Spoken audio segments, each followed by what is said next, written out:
স্বৈরাচারের পতন হলেও গত এক বছরে সাধারণ মানুষের আকাঙ্ক্ষার বাস্তবায়ন হয়নি বলে জানিয়েছেন বিএনপির স্থায়ী কমিটির সদস্য ডক্টর আব্দুল মঈন খান। তিনি জানান, ভোটাধিকার বাস্তবায়নের মাধ্যমে জনগণের অধিকার নিশ্চিত হবে। এক্ষেত্রে কোনো অনৈক্য ভালো কিছু বয়ে আনবে না বলেও মন্তব্য করেন বিভিন্ন রাজনৈতিক দলের নেতারা। রিপোর্ট করছেন আহমেদ সারওয়ার। ফিরে দেখা জুলাই আগস্ট, প্রত্যাশা আর প্রাপ্তি নিয়ে এক ব্যতিক্রমী আলোচনা সভা করেছে বিপ্লবী ওয়ার্কার্স পার্টি, যেখানে মাঠ পর্যায়ে কাজ করা সিনিয়র সাংবাদিকরা তাদের অভিজ্ঞতা ও পরামর্শ তুলে ধরেন। গত 15-16 বছর মানুষ অনেক কথা বলতে পারে নাই সাহস করে, মানুষ কিন্তু এখন সাহস করে অনেক কথা বলছে।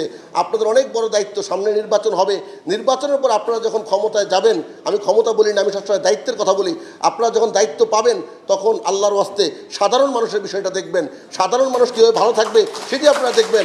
যারা রাষ্ট্রীয় ক্ষমতায় গিয়েছেন রক্তের পর দাঁড়িয়ে, তারা কোনো ধরনের মালিকানা এবং শরিকানা জনগণকে দেননি।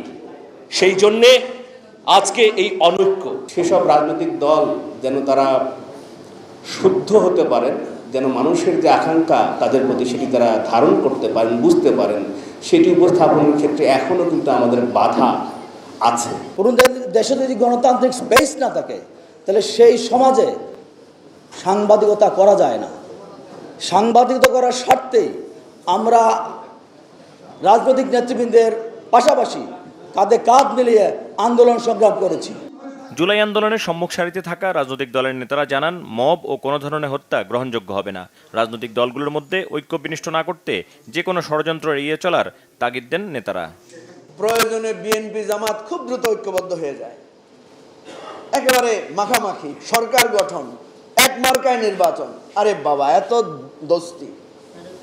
আবার হঠাৎ করে দেখা যায় ওনারা খুব বিরোধী লিপ্ত হয়ে যায়, একজন আরেকজনকে চাঁদাবাজ রাজাকার ডাকতে মুহূর্ত বিলম্ব করে না। এগুলো হচ্ছে খারাপ লক্ষণ। ন্যায্যতার জায়গা থেকে আমরা যে এটা উপলব্ধি করেছিলাম যে বৃহত্তর স্বার্থে সবাই কাঁধে কাঁধ মিলিয়ে কাজ করা, সেই মেন্টালিটি আমরা তাদের মধ্যে দেখি না। গণতান্ত্রিক ব্যবস্থায় প্রতিযোগিতা প্রতিদ্বন্দ্বিতা থাকবে, ফলে দ্বন্দ্ব সংঘাত থাকে, কিন্তু সেটা মীমাংসার পথটা ওই গণতান্ত্রিক ব্যবস্থাতেই সম্ভব হয়। কিন্তু যে ব্যবস্থা এখনো নির্মিত হয়নি, সেখানে যদি আমরা এখন দ্বন্দ্ব সংঘাত করি, তাহলে পতিত ফ্যাসিস্টরা এর সুবিধা নেবে। আমি বিশ্বাস করি বিচার এবং সংস্কারের প্রক্রিয়ায় আগামী ফেব্রুয়ারিতে বাংলাদেশের জাতীয় নির্বাচন হবে এবং বাংলাদেশ একটা পরিবর্তনের মধ্য দিয়ে মানুষের যে গণতান্ত্রিক আকাঙ্ক্ষা যেটা বেরিয়ে এসছে, আমরা সে আকাঙ্ক্ষা ধারণ করে আমরা একটা নির্বাচনের মধ্য দিয়ে আমরা একটা গণতান্ত্রিক উত্তরণের পথে হাঁটব। বিএনপি স্থায়ী কমিটির সদস্য ডক্টর আব্দুল মঈন খান বলেন, ঐক্য বিনষ্ট হলে ক্ষতিগ্রস্ত হবে দেশের সাধারণ মানুষ। হ্যাঁ, স্বৈরাচার বিদায় হয়েছে, সেটা আমরা মেনেছি, কিন্তু গণতন্ত্রের যে উত্তরণের যে প্রত্যাশা নিয়ে দীর্ঘ 15-16 বছর ধরে বাংলাদেশের সকল গণতন্ত্রকামী মানুষ এবং রাজনৈতিক দল যে আন্দোলন করেছে, সেই প্রত্যাশা কি পূরণ হয়েছে? দীর্ঘ 1 বছরে হয়নি।